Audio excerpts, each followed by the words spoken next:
Things over to all. Yo, my boys, my fans, Hirwe Star fans.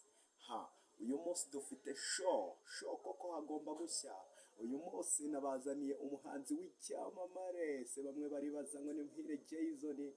Muhire Jason ni promoter. Wayipide promoter se wapereka reka. Nkuba Herive. Okay.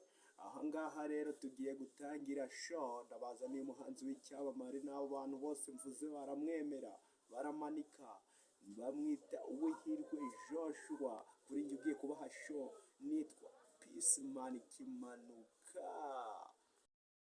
Okay, ese Uwihirwe Joshua watubwira andi mazina yawe waba witwa nk'umuhanzi?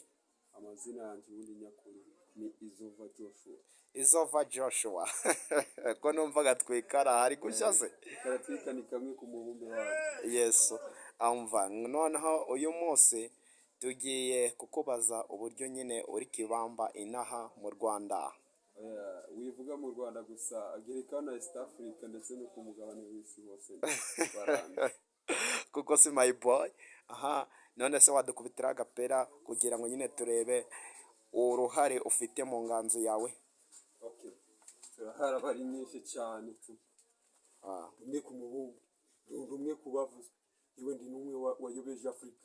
Yemi ndi numwe wayobeje Tanzania. Kuri ubu ngubu umugabane wose nawe wikururira ku mutima. Icyo navuga cyose mutumva ni iki? Yo. Je narayikamisha. Ubutayu mbugwishamo imvura. Ishamba naragode.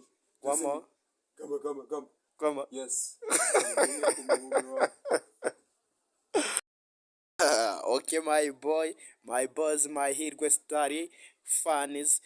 Ese Joshua, turagushimiye cyane, ariko nanone ari akantu dushaka kukubaza. Nta kibazo. Hariya ko tukubonye mu mahindure seri, uri gukora filime, uri gutwika, uri gukina manuza, action, cineman. Uri umusinemani mwiza, twarakubonye. None wagarutse mu muziki, byagenze ute ko turi kubona uri gutarataza hakurya hakuno? Agafaranga kabaye gake, tubwire.